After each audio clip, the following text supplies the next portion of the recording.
All right, what's up, everyone? Rich here. I have been running a six-figure, multi-six-figure plus mastermind for my clients for almost 2 years now.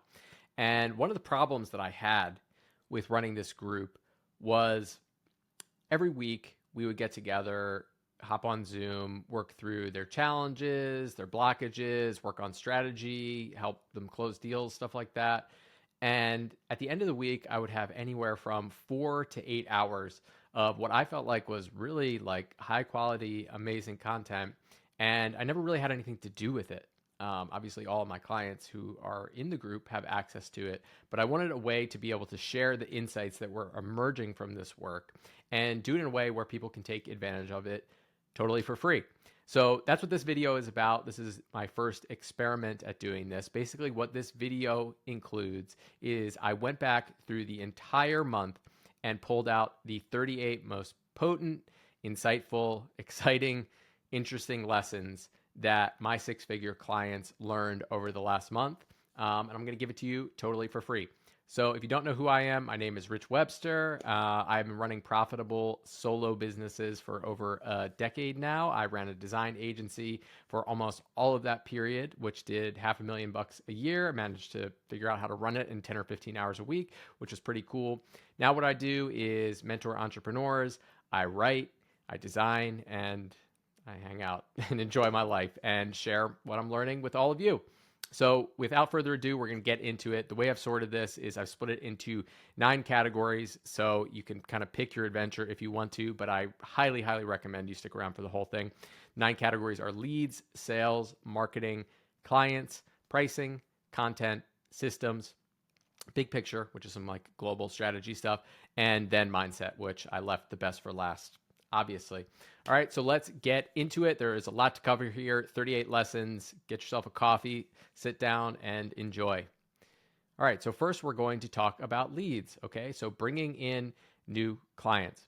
And over the past month, we talked a lot about past client outreach as being one of the most leveraged ways to bring in new leads. So in terms of the best places to get money in your business, the number one best place to get money is your current clients. And the second best place to get money is your past clients. And it turns out a lot of people don't really understand the best way to approach past client outreach. And really, there are 2 different types of past client outreach that you're going to do. And there is direct and indirect.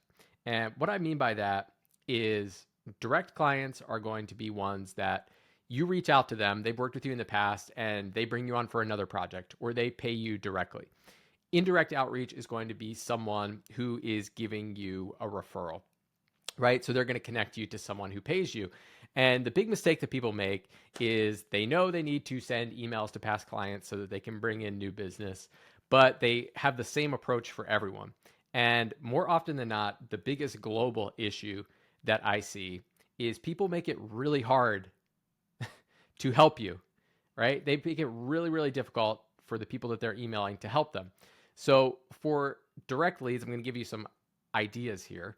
For direct leads, you need to come to the table with the ideas. So you're not just going to email them and say, hey, you got any other projects, right? You're making them think if you have to do that. And I'm going to talk more about this in specific detail in a second. But basically, the formula is something to the effect of if you want to have a past client give you more work, you're going to reach out to them and you're going to say, hey, I was thinking about you, not in a creepy way. Don't say that. Just so you know, I was thinking about you and I had some ideas about how you could do XYZ. Do you want to hop on a call? Okay. Why does this make this easier for them, right? Because you're doing the thinking. You're not asking them to figure out how they can give you money. Okay. Now, sometimes you send out the email and you do it the wrong way, but because I call this opportunity meeting desire, right? Sometimes opportunity meets desire. And they were just thinking about how they needed to update their website, and you emailed them serendipitously, and it's a perfect fit. Okay. But if someone doesn't have a top of mind project that they're trying to hire you for, you've got to come to the table with the idea, because otherwise they're going to say, hey, so great to hear from you. We don't have anything right now, but we'll certainly let you know if anything else happens. Right. And that's not a good way to make money. All right. On the other side of the coin, the indirect lead. So they're going to be someone who's like giving you a referral is generally how this looks, but it's just someone who connects you to someone who will ultimately pay you. And try this instead of just making their life difficult. Okay. I've been thinking a lot about my business and would love more clients like you. Do you know anyone who would benefit from what I do in the next 90 days? Okay. So that is really specific, and it allows them to just think and connect you to someone and keep it moving. Okay. Simple, specific, and low friction. Now, I want to talk more about the formula for pitching direct past clients. I think this is really important. I'll just give you the whole script here. Okay. So you're going to boot up your email account and you're going to type this into the machine. Hey, so-and-so, I was thinking about you recently. I have some ideas about how we could insert outcome that they want. Get more traffic to the website, grow your social media following, whatever it is, like improve your oboe scales, like it doesn't matter what business it is. Would you be open to hopping on a call this week? Okay, so basically what you're doing here is you're not trying to pitch them on the entire thing. You're trying to sell them on hopping on a call with you. And the secret here is you got to come correct, okay? You have to have an offer ready in your back pocket about how you can help them. So if you don't feel like you have any ideas about how to help the client, this is not going to go well, okay? So don't oversell. Just get the meeting and have an offer ready. But here's the secret. When you get on the call, you've got your back pocket offer ready, but you're going to start by exploring their current problems and goals. So you're going to say, hey, would really love to catch up. Like, what's going on in the business? Like, what are you all trying to accomplish? Like, what's tricky right now? And in addition to your back pocket offer, which you should have, which should be something that hey, this client really needs this and I can actually help them with it. You'll find that new priorities often emerge since you last worked together and that are even more important than your back pocket offer. So you might find out like, hey, we're actually like hitting a rough patch with getting new clients right now. And we're struggling to come up with ideas. Boom, you're in there. And that might not be the offer that you had in your back pocket, but it might be something better. So you're basically just opening up the dialogue and having a conversation where you can go deep and see how you can be helpful. Now, this is just a much better way to approach getting clients. If I get an email and someone said to me, P.S., don't do this. Hey, Rich, I was thinking about you. I have some ideas about how we could, bring more people into how to work less. Would you be open to hopping on a call this week? Don't do this. I would say yes if it was someone that I trusted, for sure, right? Because I like growing my business. I like making more money. And then who knows? Maybe they get on the call and they've got an idea about how to work less, but there might be something else that emerges. Okay. So if you want to do this, there are 4 steps. This is literally just me telling you how to make money, right? Okay. Grab a piece of paper, list all your past clients, every client that you've worked with in the past, go as far back as you want, 2 years, 5 years, something like that. And then once you have that list, you're going to rank by quality of relationship. Okay. So, and that can be like likelihood that they would be interested in continuing to work with me. And maybe split them into like 3 tiers, like, A+, B, C, or something. And based on the tier, you're going to think through how you can help them and craft a personalized offer based on the relationship. So if you're like, it's like an 80% shot that if I pitch them something that is actually useful, they're going to say yes. Take the time to craft an offer that makes sense, that is helpful for them, right? Based on what you're seeing and what you know about working with them in the past. As you get down the list, it can be a little bit more generic, right? Because we want to be strategic with how we use our time. And then you basically reach out and do this, okay? We're 9 minutes in. If you just do this, you will make money, okay? So that's how to think through the easiest way to get leads. All right, now let's talk about sales and sales calls. And there are a lot of things on sales this past month. Sometimes like with my clients, there are themes, right? And they're just things that emerge, things in the air that keep coming up. It seemed like everyone really needed support around sales, which I'm happy to do. I love talking about sales. So just right to start, 3 simple changes you can make to dramatically improve your sales calls. Okay, so if you're not doing these things, you're leaving money on the table. Number 1, set clear expectations at the start. All right. And I got this from my client, Michelle. This is how she's been thinking through it. And it's perfect. It's a perfect distillation of how I think through sales. So I just copied directly what she said. So when she gets on a call after you have the pleasantries of how's the weather? Oh, it's great. Where are you located? Oh, that's nice. You have any kids? Like all that stuff. Get down to business. Set the expectations right at the top of the call. So listen, the goal of this call is for us to decide if it makes sense to work together. If I think we can, I'll make you an offer. But if not, I'll refer to you or try to give you as much value as possible. Are you comfortable with that? Okay, so that's framing the entire conversation. And if you don't do this, what happens? And I've listened to a lot of client sales calls. If you don't do this, you are very much in danger of the prospect or the person that you're talking to hijacking the call and taking over control. And usually what that looks like is they start asking you really practical, tactical questions, like getting into specifics, which is fine. There's a time in the call for that, but it's not at the beginning. And usually what happens is they ask you a bunch of practical, tactical questions. Then they say, okay, how much is it going to cost? And you tell them, and then they're like, okay, send me a proposal. And then you never hear from them again, right? And that is all symptoms of not setting the expectation at the start.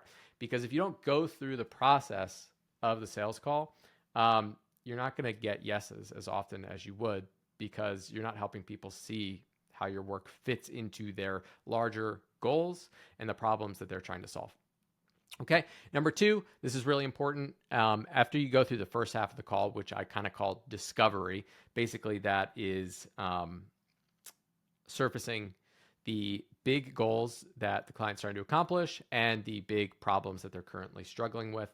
I'm probably, by the way, going to put together some kind of like sales master class type thing. Maybe I'll post it on YouTube because there's a lot of nuance to the discovery phase. But for now, just know that figure out what their problems are, figure out what their goals are. Once you do that, you want to summarize them back to them. Then you basically say, so from what I heard, your most important goal is X and your main challenges are Y and Z. Is that correct? Now, if you get it right, the yes will be resounding. There will be an energetic lift, right? They'll be like, that's exactly right. But if you hear from them, no, it's more like this, or like, yeah, but yeah, and also is a common one, right? You're actually not on the money with the goals and challenges. And if you're not on the money with the goals and challenges, it is really hard to go deeper into the sales process. Okay, so the goal is to keep digging until you figure out, hell yes, that's my goal, that's my problem, it's a yes. Okay, and then the last thing that you can incorporate, so you need to do that. That's really important, and wait until you get the resounding yes. Last thing is what I call the conceptual yes. And this is really, really, really, really crucial. And not enough people do this, okay?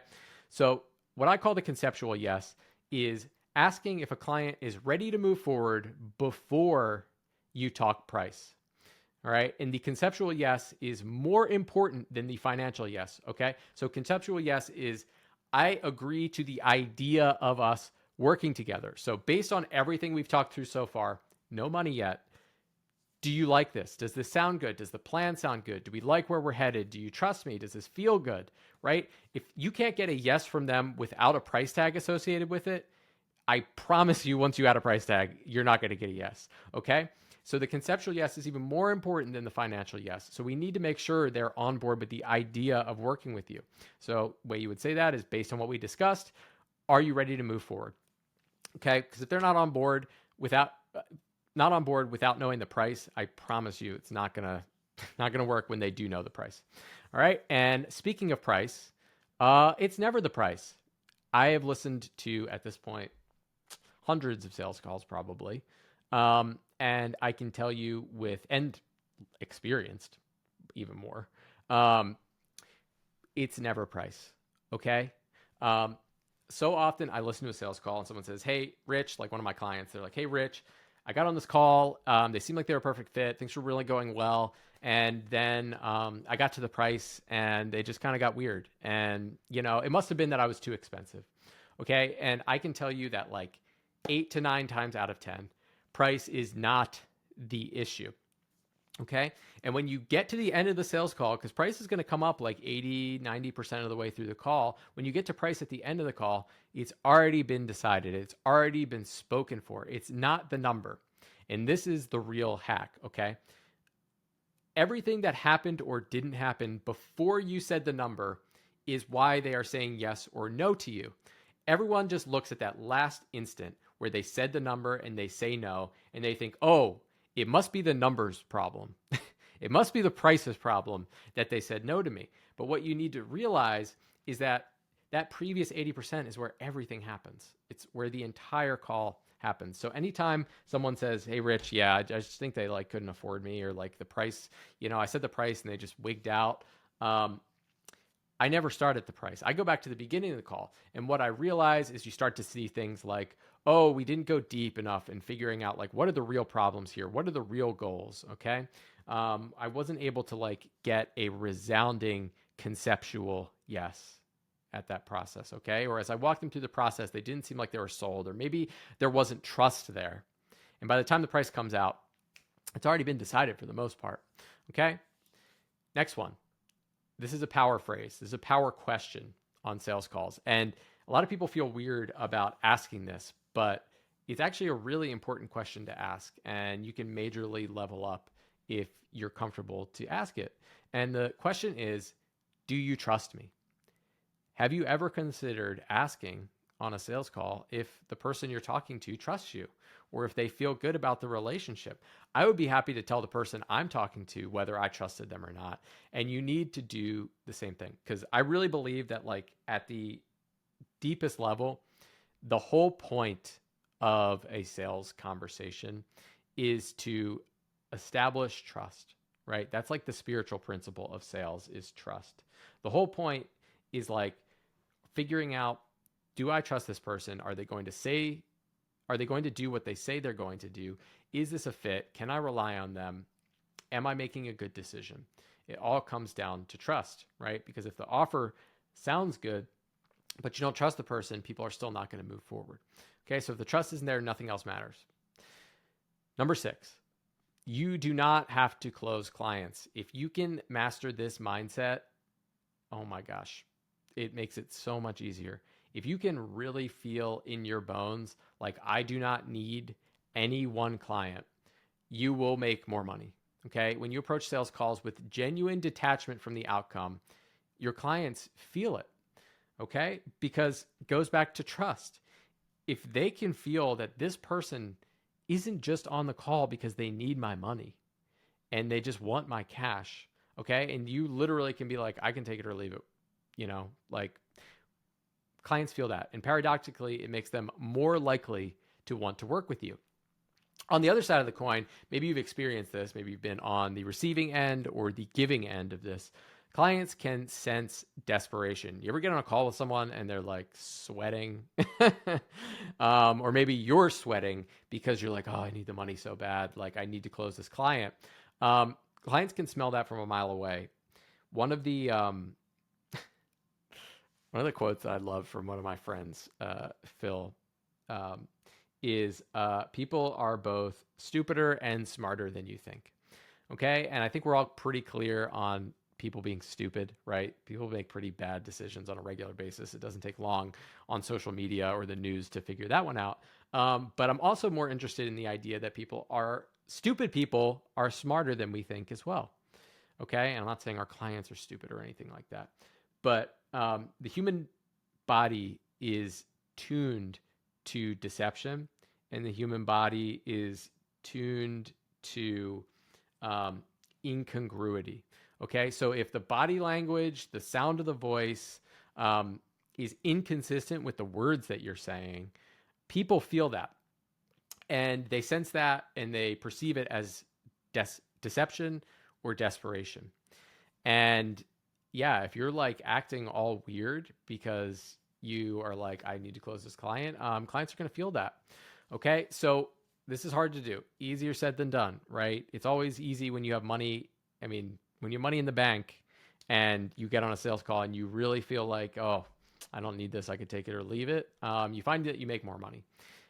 The hard part is when you don't have money in the bank and you really do need it, but getting out to be able to show up on this call from a place of service and say like, I am only going to make this person an offer if it's a fit.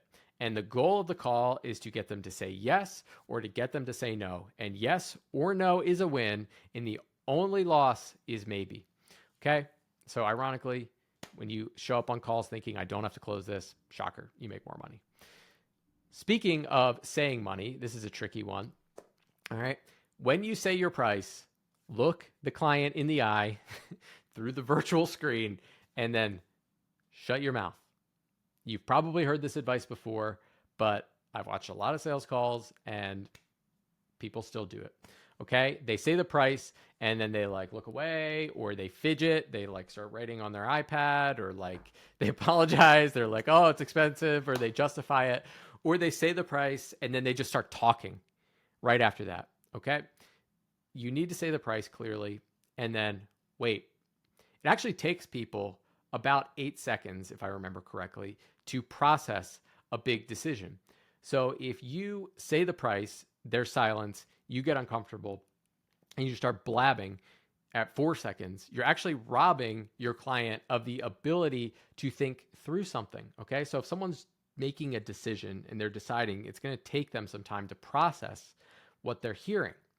And when you run over that, you actually just hijack their brain completely and they don't even make that decision, which actually makes it more difficult.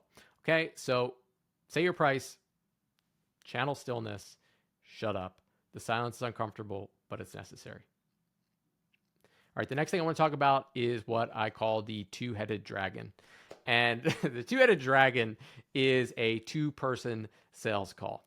And these are always really, really difficult to do, in my opinion.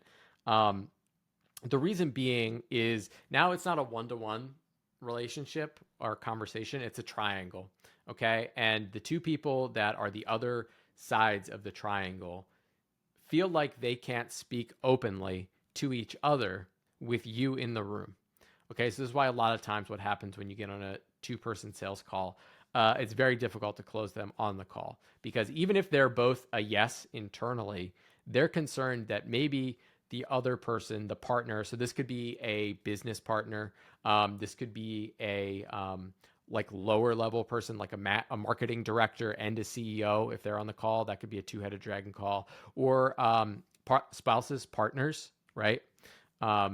Same idea.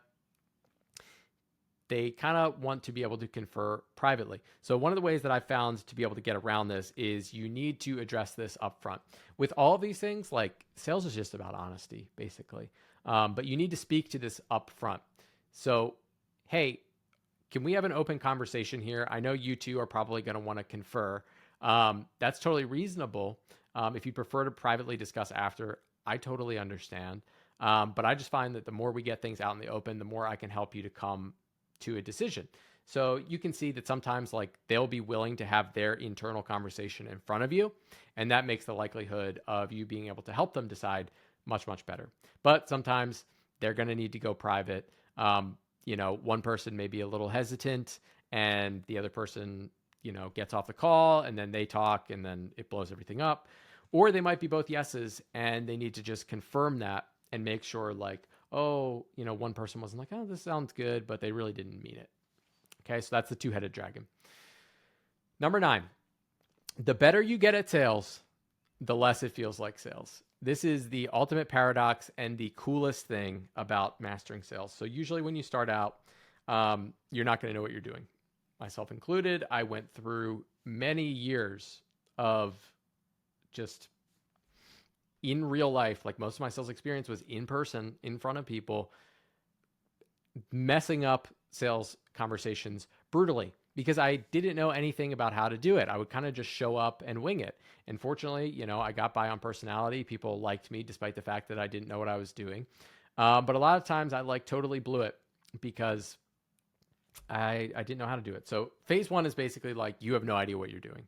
And everyone has to go through that phase. Usually the next phase that I see with people is they start reading some like sales books, some negotiation books, and then they'll probably have a script. And at this point, it's helpful because it helps them to hit the beats on the conversation. But a lot of times what they're missing is the skill of listening and being able to actually hear what the person they're talking to is saying. So it ends up feeling like a one-sided dialogue, but at least it's a little bit more structured. And eventually you'll take your script, you'll internalize it, and you'll be comfortable to let it go a little bit. And then basically you have like the framework without the script. So you're able to be more present, you're able to listen more, and this is a really great place to be.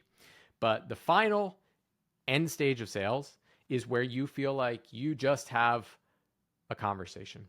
And the best sales calls don't even feel like they're selling at all. It's an authentic conversation to figure out, is there alignment between us? Is there trust? Do you need what I have? And it's a joint decision to decide whether we should work together. Okay. And I promise you, like, the initial part of sales is painful, but the better you get at it, the more natural it feels and the less it feels like this weird thing. Okay. All right. The last one, I didn't really know where to put this. This is going to be relevant for some people and maybe not for others, but I think there are lessons that can be applied to everything.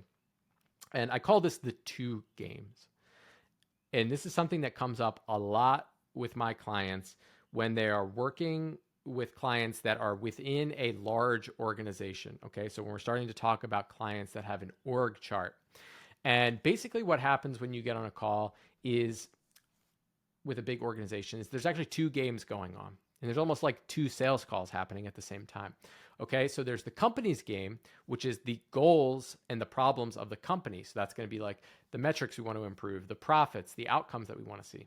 But then there's another set of problems and goals, which are the individual. That's the personal game. And that's basically like, how do they personally relate to the organization and the people that they work with? So their individual goals, the relationships that they have, the recognition that they want. And you need to understand and play both in order to be indispensable. Okay, the company game is obvious, right? Like generally, okay, well, make more money. That's a pretty good goal. Or, whatever it is, ROI, profits, outcomes, less hours, more efficiency, all those things that we know. But the personal game is where the money is made and the relationships are built.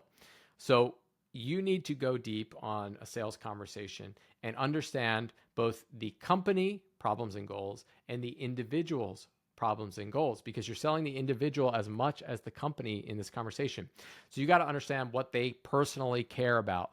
A lot of times I would, get on a call with someone and like, it was very clear that like, it was also important to them to look good, because maybe they were internally trying to go for a promotion, or they were trying to get on the good side of their boss, or they were worried about their job security and they didn't want to screw anything up. So to become truly indispensable, you need to get deep with the personal game and become basically BFFs with that point of contact. And a lot of times when you come into a larger organization, you're going to enter at 1 to 2 levels lower than the person who's the decision maker. And that's totally normal. But what you got to do is, let's say it's like, okay, CEO is the decision maker. So CEO, marketing director, marketing manager. You might come in and you're talking to the marketing manager. You need to become BFFs with the marketing manager, because the marketing manager is not going to do shit to help you close this deal, because they are not approved to spend money in the way that they're probably going to want to with you. So you need to get deep on their personal game. What are their goals? And basically bring them to your side of the table as an ally. Okay. And yeah, you need to be aligned with your goals. And if they feel like you're taking away from their work rather than adding to it, it's not going to go well. So they need to be your biggest champions. So I'll give you some examples. These are just from like my life and also clients. So in one large organization situation, one client really cared deeply about looking good to their board of directors. So of course there were organizational goals that they needed to achieve. It might be something like raising more money if it was a nonprofit, bringing in more customers if it was like a for-profit thing. Whatever their metric is, there's company goals, right? But we can see that there's also personal goals here, because we are able to get deep enough with them and build a relationship to understand, oh, this person is planning to leave in 3 to 5 years. And they saw their relationship with the board of directors as the golden ticket into something better. Okay.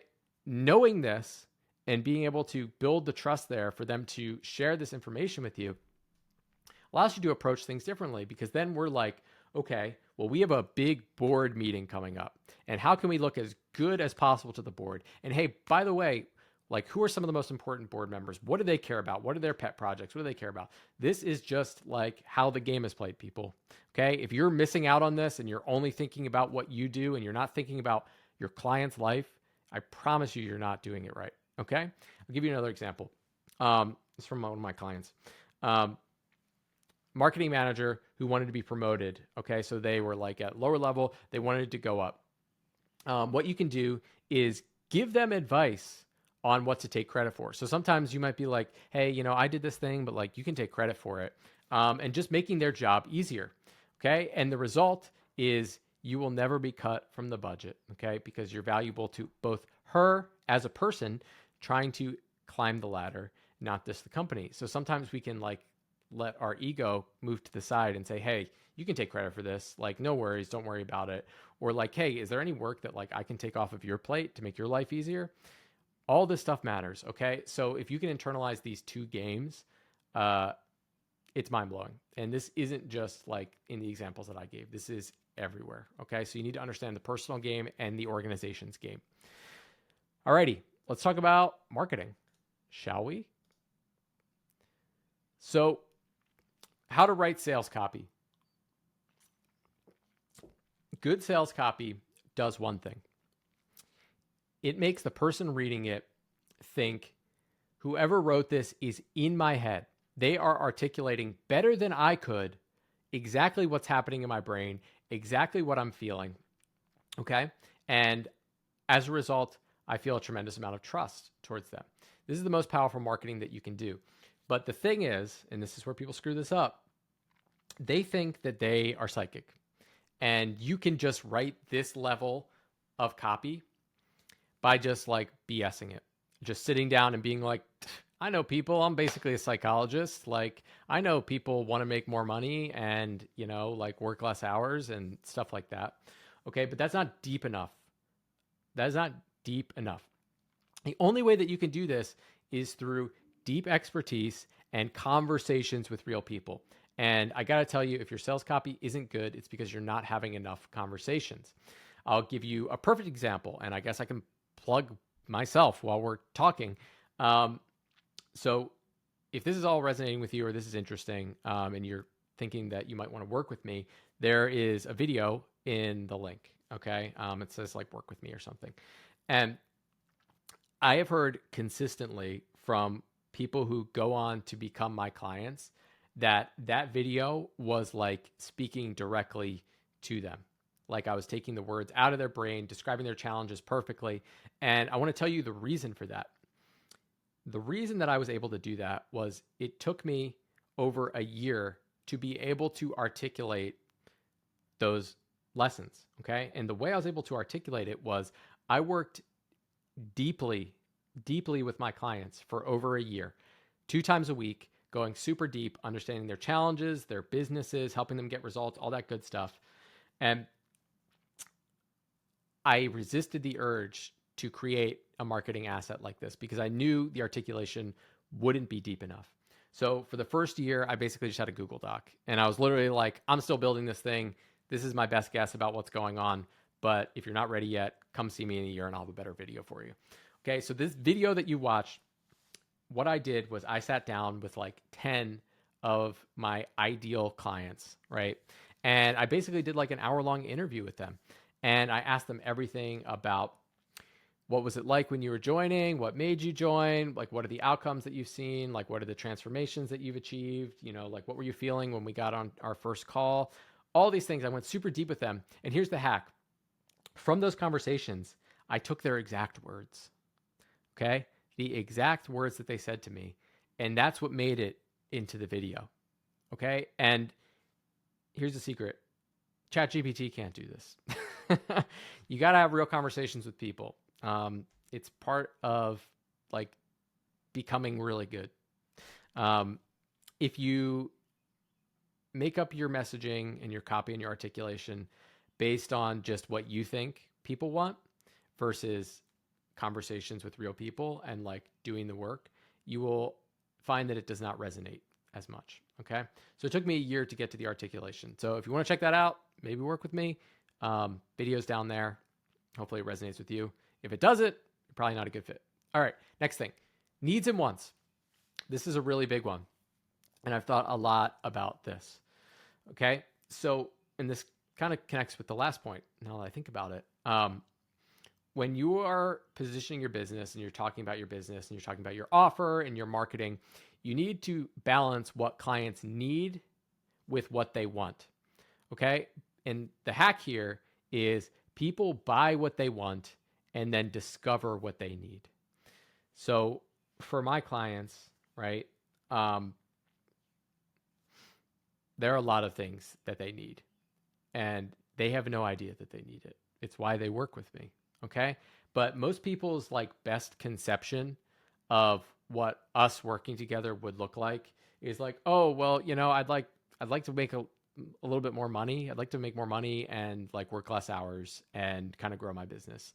Like that's the best most people can come up with when I talk to them, which is fine. Like when I worked with a mentor of mine, this is such a perfect example. Okay. What I thought I wanted was to increase the conversion rate or the amount of traffic going to the how to work less landing page. I was like, if you can help me do this, this will be great. And he was like, yeah, dude, sure, no problem. When in reality, what I really needed and the most important thing, and I'm not going to go down the rabbit hole on this right now, was to be able to share my story about being a person in recovery from addiction with everyone in the world. That is what I needed to do because that unlocked all these amazing outcomes in both my personal life and my business. There's videos about it. Like I'm not going to go into the whole spiel about that right now. But if he had wrote on the marketing page, well, you really need to like get honest about what's going on with you and share it with the world, I would have been like, I don't need that. I don't want that. That's for sure. I just like want to figure out how to make more money. Okay. So you need to draw the right balance between, okay, what they need, but they don't yet know that they need versus what they want right now. And people are going to buy what they want right now, and then you can give them what they need after the fact. And if you spend too much time thinking about what you know deep down that they need without either educating them deeply on that transformation or bridging the gap from their wants to there, it's going to be really hard to get people to buy in on changing their life. Okay, number 13, marketing. This is an easy one, but it comes up a lot. Send more emails. Life hack. If you send more emails, you make more money. Okay, this is for a lot of people like on the creator side of things who have email lists, right? And I'm still so guilty of this. Yeah, I've heard this. I was having a conversation with Daniel Bustamante, who's awesome. You should look him up. He's on Twitter and stuff. But I don't want to botch his title, but he works for Ship 30 for 30. And he helped me build the free email course, 6-Figure Solopreneur Systems, link below if you want to grab that. And he was basically telling me like, we send like hundreds of thousands of emails every year. And after looking at all of the data, there's one thing that is abundantly clear. And it is when you send more emails, you make more money, period. Okay. And if you're sending out emails, like and you're a content creator, you have a newsletter or something, remember your business exists to make money, not just to entertain people. And if someone unsubscribes because you email too often, I hate to break it to you, they probably weren't going to become a customer anyway.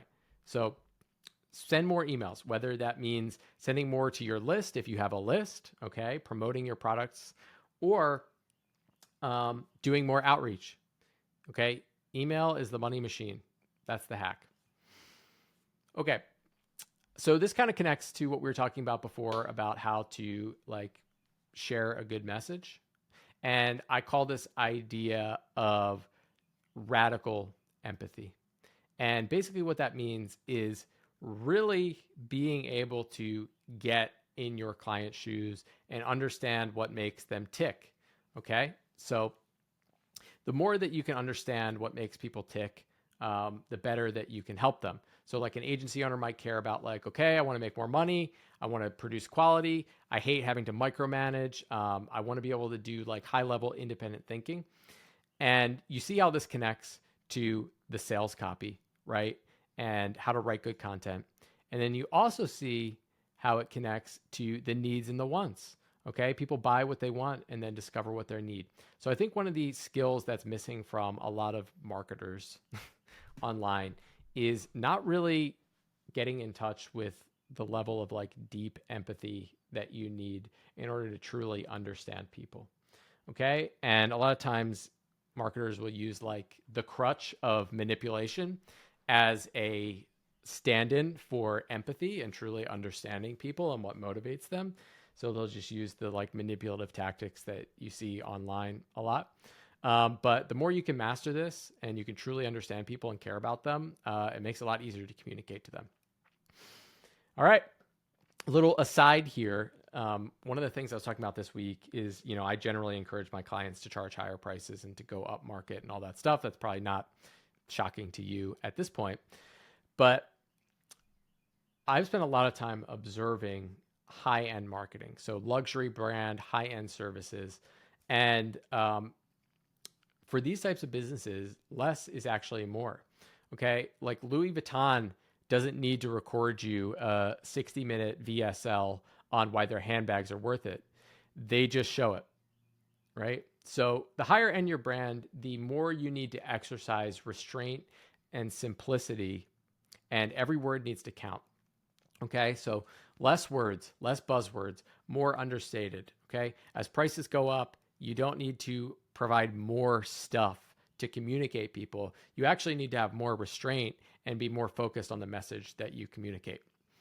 All right, friction in the funnel. This is a big one. This actually kind of spans across leads, sales, marketing. And friction is a simple idea, but I think it's something that people don't really understand the power of. So friction in your funnel, and you know what a funnel is, right? Hopefully it's like the thing that brings in clients, whatever that is for you. Friction is designed to either increase or decrease call volume. Okay. So when you add more friction in your funnel, you're going to have less calls and a higher close rate.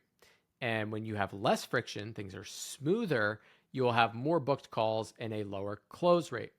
So what's an example of including friction in your funnel?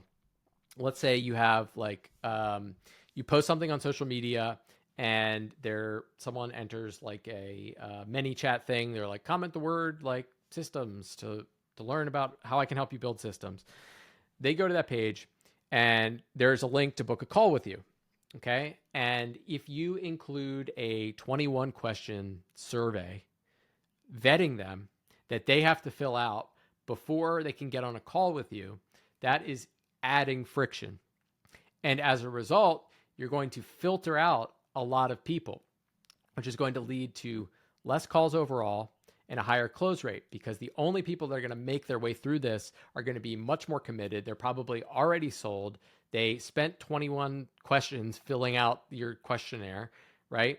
As opposed to if you have, a wide open calendar that anyone can just get onto and get after it, you're going to have a lot more calls. And as a result, you're going to have a much lower close rate because unqualified people are going to get in there. And when I say unqualified, I mean like they're just not a fit for what you're offering. Okay.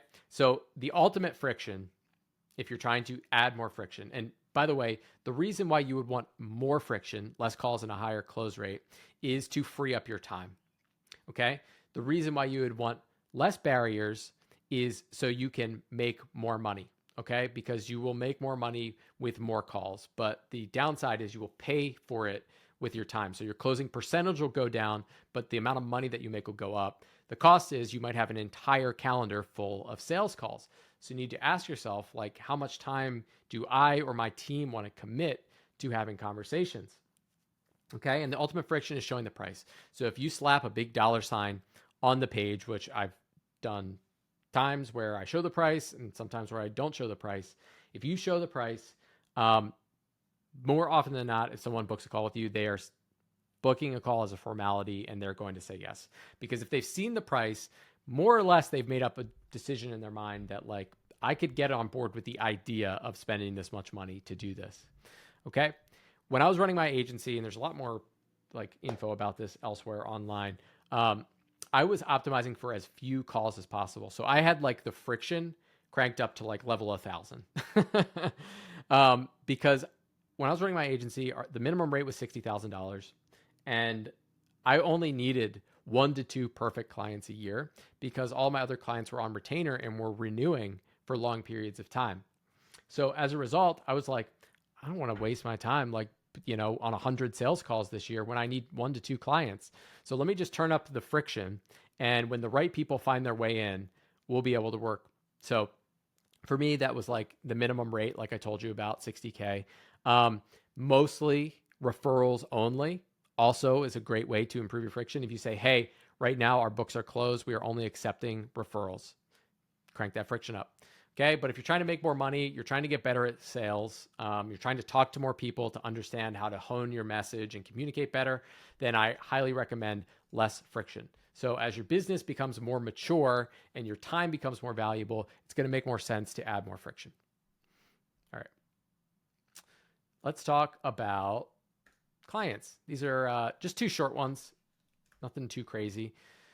One of the topics that was coming up was, especially if you're doing like a service business and the client it also has to participate in the process of you delivering your service.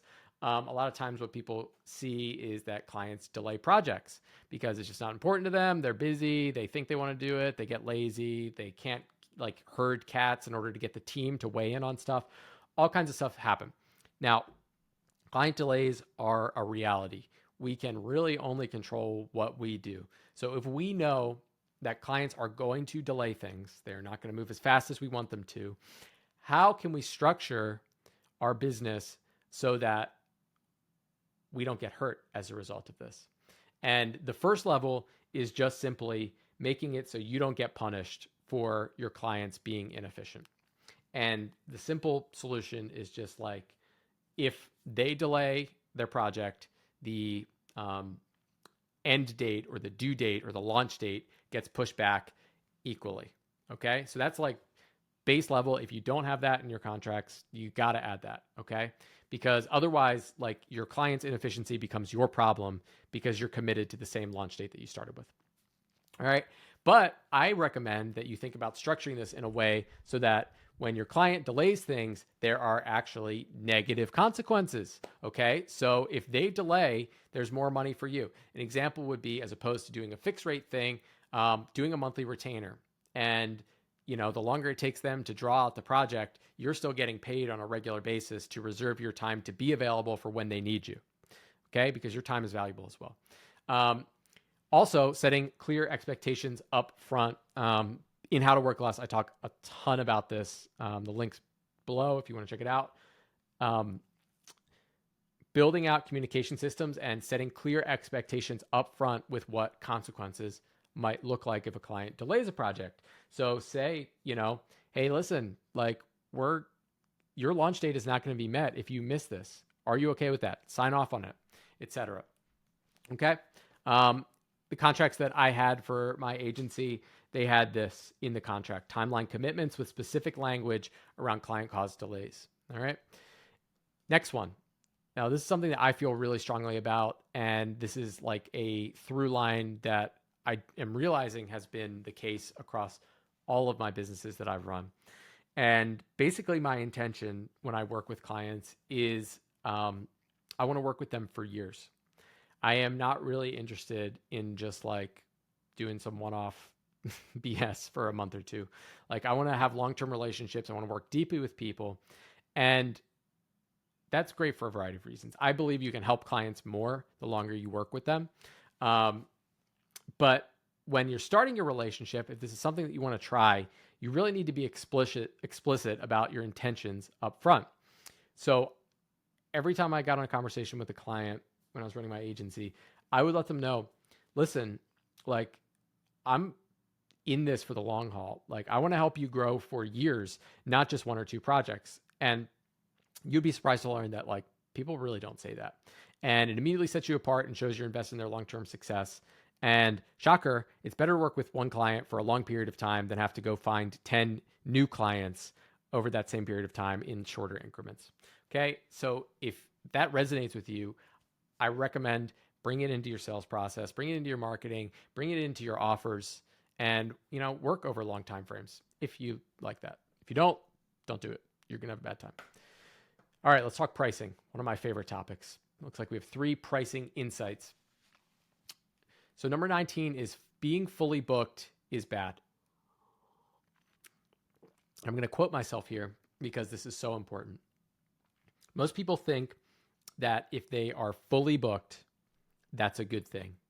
Oh, my schedule's like maxed out. I'm reserved for the next 3 months. The way I see being fully booked is it is a signal from the market that your prices are not high enough. And as a result, you have excess demand. Okay. The biggest lever that you have to deal with excess demand is price. And if you're constantly maxed out on projects, you are leaving money on the table. And I recommend that my clients, if they're fully booked out, raise their prices until you hit 50 to 75% of capacity. Because usually when the market is telling you that you're fully booked out, they feel like they're getting a better deal than you are. And probably the price to value equation is skewed in the favor of the client. So it makes sense to kind of capture some more of that value through a higher price, free up some of your time. And you'll make the same amount of money or more. If you double your prices and you lose half your clients, you make the same amount of money and work half the time. It's just math. All right. Talking about raising your prices some more. This is something that I have been thinking a lot about, is because I do work so closely with people and helping them to raise their prices. And I observe it. I'm actually kind of working on a book about this topic right now. But I hear this constantly, right? Entrepreneurs create this imaginary timeline where they're like, well, definitely in the future, I'm going to charge higher prices, but not today. Eventually, someday in the future, I'll do it, but not now. And having watched people increase their prices a ton, I've been doing How to Work Less for a while now. I help people increase their prices there. Same thing with my mentorship. 95% of raising prices is committing to living in that future state right now. Most people say, oh, I just need to update my website and then I'll charge higher prices. Oh, I just need more testimonials and then I'll do it. There's no magic testimonial that's going to suddenly make clients throw money at you. The only thing that changes is your willingness to say a larger number with conviction. And guess what? Every single time, 1000% of the time, every time my client finally raises their prices, what do they tell me? I wish I had done that sooner. Without fail. Every single time. So you probably have some idea of like, well, in the future, I should probably charge this much, but not today because blah, blah, blah. Your ability to bring the future into the present will mean that you make a lot more money. All right. On the opposite side of the coin, maybe you experience this as well. Cheap clients. Basically, the emotional state that you will experience if you are working with cheap clients over time is resentment. Because what generally happens, there's always exceptions to the rule, is lower paying clients are more difficult than higher paying clients. Okay. And as you continue to raise your standards and raise your prices, there are going to be times where clients don't come along with the ride. And you need to realize that not only is that totally okay, it's necessary. Because what happens is as you increase your prices, the bottom tier tends to drop off. And that's just the process of evolving over time. So the more you work with clients, you're going to end up in the situation where like some get priced out. Consider it to be normal. Be comfortable letting them go. It's totally fine. Send them to a referral. A lot of times what I would do is like refer them onto a freelancer that I worked with so that they could still have someone do the work. But just remember that when you keep those low paying clients around, you are stopping yourself from growing. And a lot of times you can be bottlenecking their growth as well. All right, now we're going to get into the content thing. Looks like we've got a couple here. So I call this one millennial cringe. And I'm 35. I'm a millennial.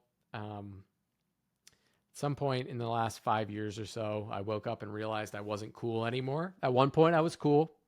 I am not anymore, and I think that's fine.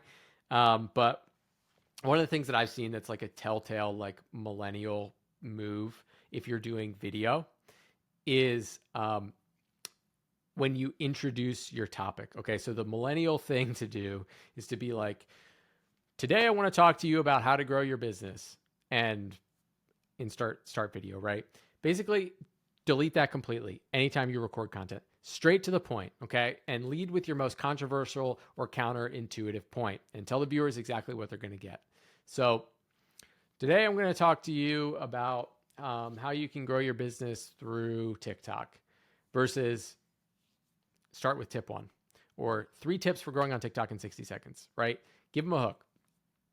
If you're a millennial, you are guilty of doing this. I've watched a lot of people, myself included. I've tried to delete this habit because apparently it's not cool. So if you're trying to value people's time, you don't need to introduce what the video is about. People will understand what the video is about when you start talking about what the actual video is. All right. Number 23. When something works, do more. This is something that I have struggled with, and I see my clients struggle with it as well. So one of the reasons that like when you post content, you post online, that you post a lot is to figure out patterns and to figure out what works. And the biggest mistake a lot of creators make is they experiment until they find something works. And then they're like their post goes viral, or they get a bunch of clients in or whatever. And then they're like, "Oh, that was cool. I hope that happens again." And go back to experimenting. Okay? When you find something that resonates, you need to milk it. All of the time spent experimenting is so that you can get a payoff. You don't want to reinvent the wheel every time. When you find something that works, make it happen, okay? I've done this a bunch of times. I'm not going to go through the whole examples, but when I experimented with different formats on Instagram, where I experimented with different styles, when I see signal from the market, like that is my sign to be like, okay, let's head in this direction and see what happens and go a little bit deeper, as opposed to like, oh, that went viral, that was cool. Let me come up with some other new random idea. Okay, so we do all of the posting and variations to find winners. And when something works, do a lot more of it. All right, 24 is content systems. And this basically applies similarly. So if you're just getting started posting online, you need a process. And most people rush to systematize really fast. And for good reason, right? Like building systems is important, but there are a lot of courses online telling you how to build your magic content distribution factory system, which is great. That's where you should end up for sure. But it's my opinion that if you're just getting started, it's about reps in the game. And before you systematize, you need to experiment manually until you find out what works. And systematizing too early can actually rob you from all the upside benefit of getting better at the skill of creating content. So spend a whole lot more time experimenting, testing different ideas, seeing what works, seeing what you like. And then eventually you're going to start to see, right, things that work. All right. And then when something works, the next step in terms of building a system is to start to build out templates for the winning formats. So for me, what that looked like was, I'll give you a really simple example. A long time ago, like 3+ years ago, I was doing these really heavily designed Instagram carousels. So like me and one of the designers that worked at my agency, we would sit down every day, 10 slides designed from scratch. And then one day I was just like, I'm feeling lazy. Like, let me just post this like it's a Twitter thread. And that thing got like 5 to 10 times the reach and engagement of what I've been doing in the past. And I was like, that's interesting. Well, maybe I should do some more of that. And I did it, and we got signal. And as soon as we got signal, then it made sense. Okay, it's time to create a template. I created a template, so then my assistant could fill it in. And that leads into number 3, which is to figure out in the content creation process, what is your zone of genius? First, you should do 100% of everything. And then you should figure out what is the 20% that only you can do. So for me, what I realized was I just need to write. That's where the zone of genius is. I need to be the person putting the words down on the page. Okay. And then everything else can be done by someone else. So that meant that I ended up delegating every other part of the process. So I would just write on a blank sheet of paper, and then my system, my machine would take over everything from there, right? It would go into the template to be designed correctly, right? It would be exported. The post copy would be created.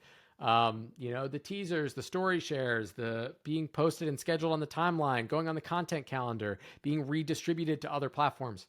I'm not involved with that at all. The zone of genius for me is just writing. All right. So another big content thing that I want to talk about is lead magnets, because I was getting a lot of questions about this in the past month. And basically, your lead magnet is the bridge between your social media accounts, rented land. So social media, I don't know if you're aware of this, you don't own it. You don't own Instagram, you don't own LinkedIn, you don't own YouTube.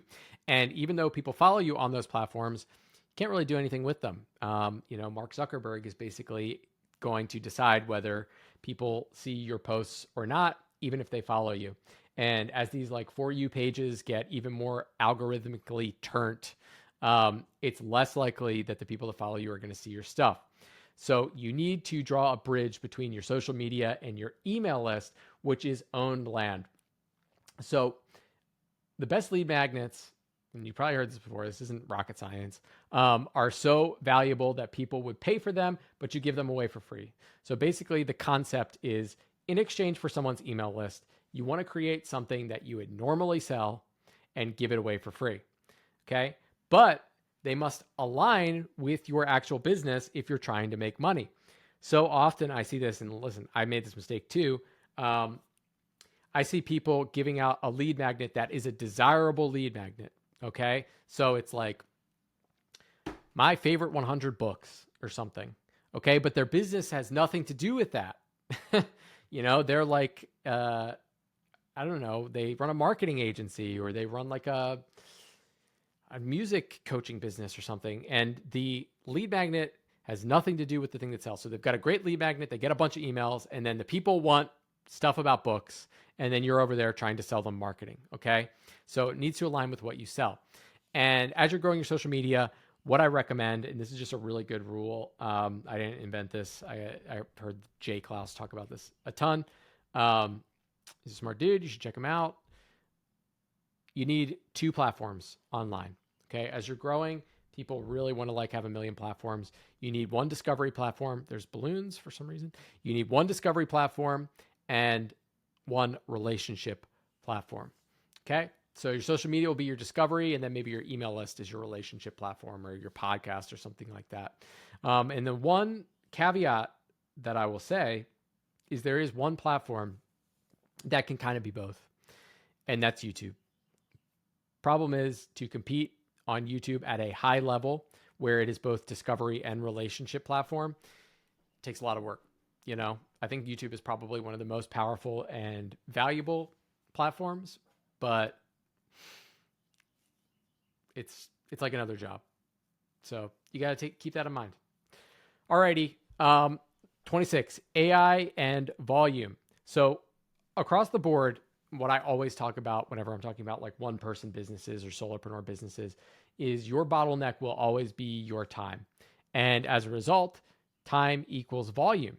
So what I've been experimenting with recently is how I can use AI to 5 to 10x my output without increasing my time investment, but also without decreasing quality, because I am not interested in increasing any output if it is not still at the standard that I have. Okay. So the way I'm thinking through using AI right now, and I've talked about this on WordClass Wednesday quite a bit, is using AI to expedite creation, not to think for you. So the source material must be uniquely yours. So the reason that you're watching this video right now, okay, is because of AI. And I didn't use AI to think for me. What I did was I recorded 8 calls over the last month with my clients. They're anywhere from 3 to 4 hours each. I uploaded every single one of the transcripts in there and basically asked AI to extract the key lessons, the key distinctions, okay? And then bring them out in my voice, in my style.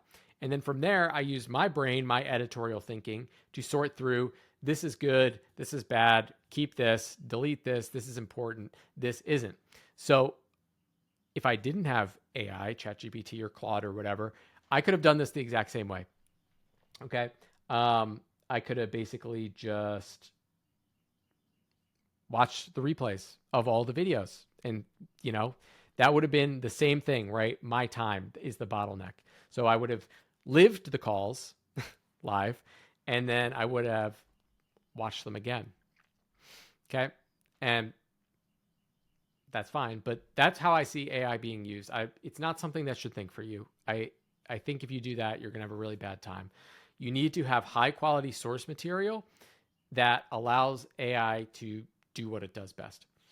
And that leads right into the last one, which is that the best content captures what you're already doing. So if you're struggling to figure out, like, how do I post online? How do I create content? What do people care about? Rather than like create this content thing over here that's it's entirely other project, not related to like your business over here, I would encourage you to just create a content system that captures the value you're already creating. So I'll repeat the example that I just gave with you, right? 4 to 6 hours of original thinking every week on client calls. That is raw material. What you're hearing now is basically what I'm already doing. Okay. And the key is to figure out, how do I extract the insights without having to rewatch every conversation? And for me, that was like upload the transcripts, extract the insights, and then build out a system where a couple of hours of writing can create all the content you need for the week. All right. So instead of creating from scratch from a blank page, figure out, what am I already doing and how can I package this thinking in a way that is valuable to people? All right. That's where I'm at on content this week. What do we got next? Okay. Building systems. I talk a lot about building systems. I think it's really, really important. I did really give you that key distinction that I don't think any system should be built until you've done it manually first. That applies for delegation as well. But in terms of building systems, the first step, and this is the step that people miss time and time again, is they do not define done before they start building. So what that means is you need to figure out what the outcome is and then work backwards from it in order to build the system. Okay. So like, let's say you're building since we're just talking about content, right? If you're building a content system, you need to say, okay, done looks like 5 threads posts a day, 2 to 3 IG posts, 1 to 2 reels, 1 long form content piece. That is done. Once you have that, you can work backwards from the output and then create the systems and then ask, okay, so we know what done looks like.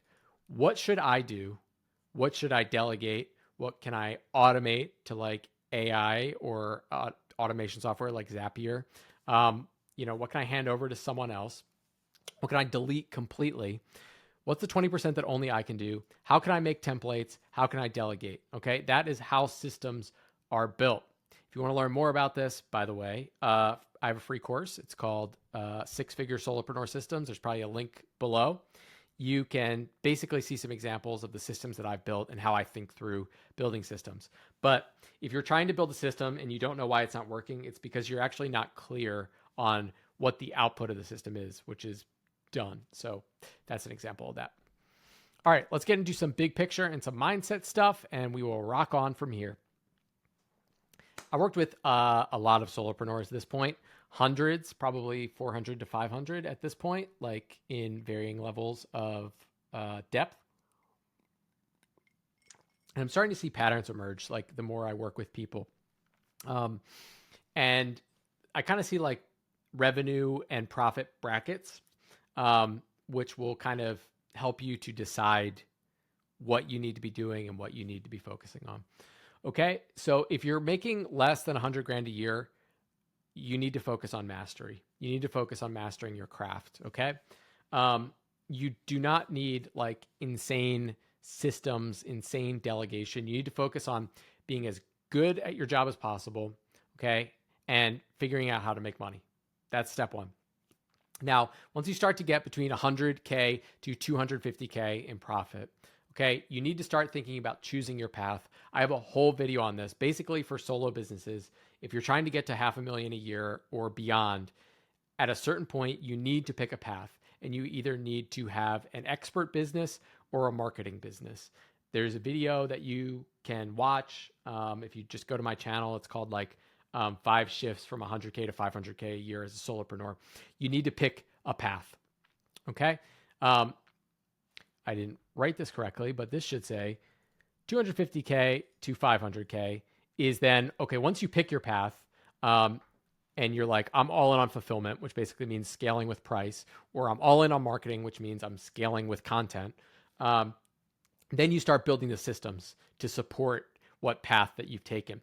The big problem here is everyone gets jammed up in this middle area because they don't go all the way to the left or all the way to the right, and they try to stay in the middle.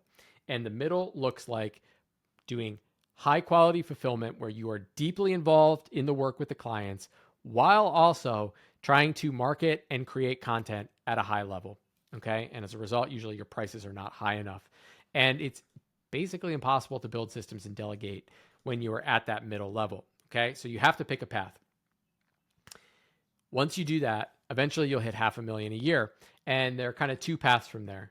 Okay. So you can either think about, how do I double this business in 2x and go to $1 million? Or how can I design myself out of the business completely? And both paths are totally valid. I'm not going to get into the specifics of how you would approach each of these. But if you're at that point and you're thinking about how do I hit 7 figures and or how do I design myself out of my business, just hit me up. We can talk about it. Okay. Number 30. Where the market is going right now. I've been paying a lot of attention to the market, and I think there's a lot of interesting developments right now. I'm seeing the market shift in a big way. The value of information is decreasing, like it's falling through the floor.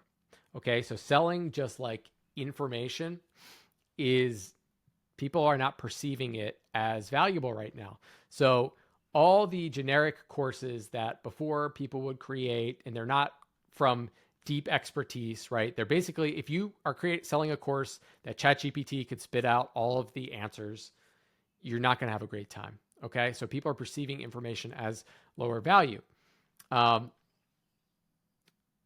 Personalized expertise is becoming more value. The stock is going up. Okay. People are wanting to work with people. They want specific advice. They want tailored advice. They want relationships. They want mentorship. And the future is belonging to those who can provide context, discernment, and human judgment, which just for today, just right now, are things that AI cannot replicate. Going forward, I don't know. I'm not making any bets about that. That's just what I see right now here in 2025. Okay. So pay attention to the macro trends as you make decisions in your business. You'll find that the more you can look at the big picture and the landscape, you can start to anticipate. But the one little asterisk I want to provide here to information is cheaper than ever thanks to AI, is there's a caveat, okay? In that right now, there is highly specialized information that people are keeping hidden, right? It's not being productized. It's not being shared around how to use AI effectively. Okay. And like the term in investing is alpha, right? It's like information that has not reached public proliferation. And I believe there is insane alpha in AI right now. People are sharing things behind the scenes that are just printing money. And like, listen, I'm not like a freaking printing money guru type of person. But what I am seeing right now is pretty unreal. So I would be paying attention to that stuff and just know that like there is true alpha in information related to AI still, and it will not be shared publicly. It'll be shared privately, either in like smaller group settings or like one-to-one. So make sure you're in the right rooms. Alrighty. Number 31. I didn't really know where to put this, but I felt like it was important to share because I think a lot of people don't see this as a viable path for growing your business.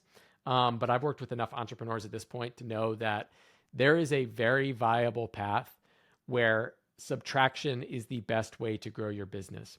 And a lot of times that looks like firing your team and reconnecting with your craft. I've worked with a bunch of clients recently where they had big teams or medium-sized teams. And what they found was like they were feeding this like team machine. And as a result, they had to take on projects that weren't great fits, not super profitable, so they could keep payroll coming in. And as a result, like they were making less money and were less happy. So it does sound counterintuitive in a world obsessed with scaling, but sometimes you need to, like to use a weightlifting metaphor, cut in order to bulk. Okay. So sometimes that looks like cutting your team, okay, focusing on profit for a season, raising your prices, being back in the work, okay, doing your best work, enjoying it, working with high level clients, and then scaling up from a place of more leverage, okay? So if you have a big team right now and the profits are not where you want them to be, trying to scale with more clients is probably not going to dig you out of this, and you may need to subtract in order to grow. Okay, this is like majorly non sequitur, but I just wanted to share this because it might save someone some trouble. Last month, I had my debit card charged $1,300 by an AI company that I barely use. I enrolled in their like monthly plan to use some tool. I won't say what it is because you'll know if I tell you. But it was like $6 a month. I signed up. I used the tool once. I was like, I'll probably use this again. I'm just going to keep paying. And stupidly, like I have a business credit card. It's what I use for 99% of purchases. For whatever reason, I was on the fly. I plugged in my debit card. And a couple of months later, I got an email notification that I had been charged $1,300.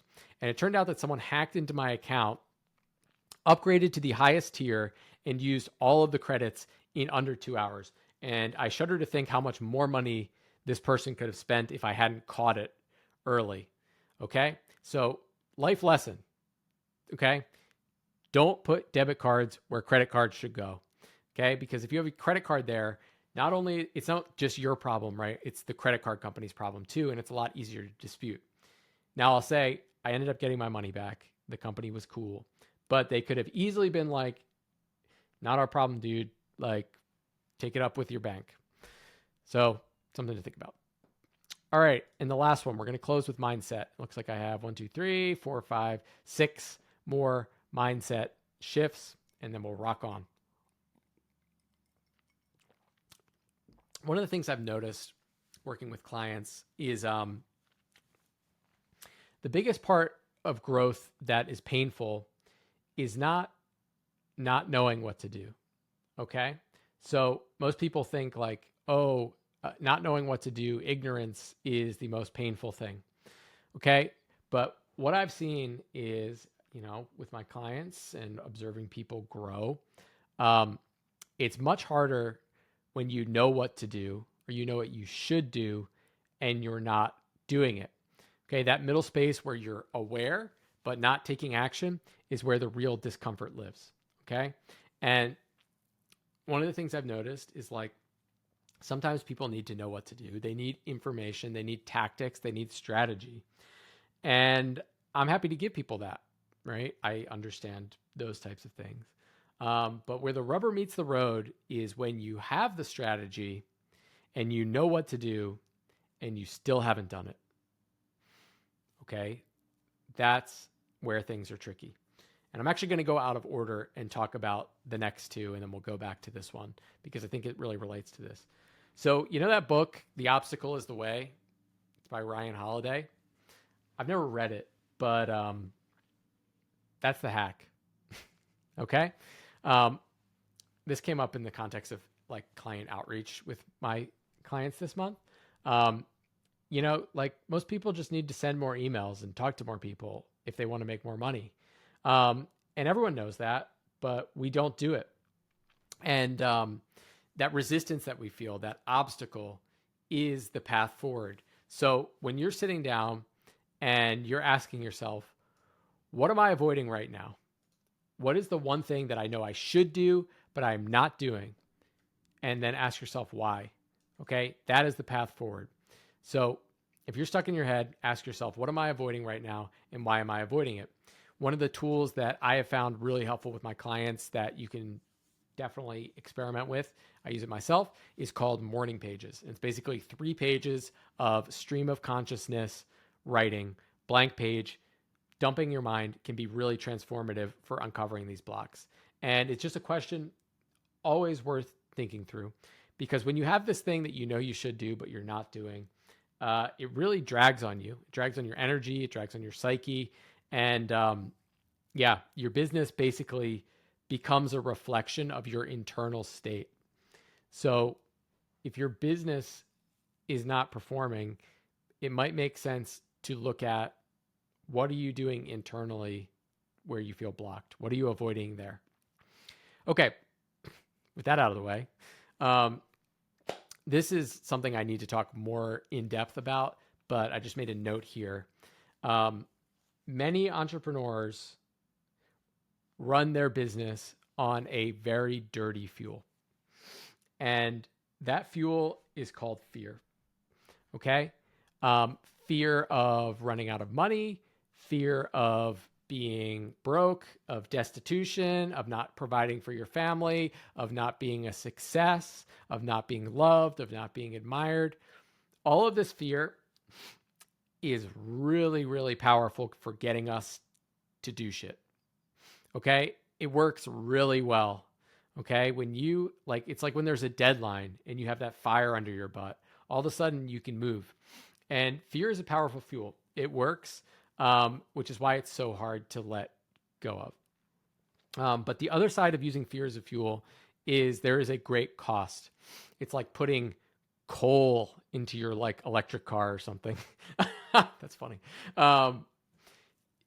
It burns, but it's not very efficient. And ultimately you break down.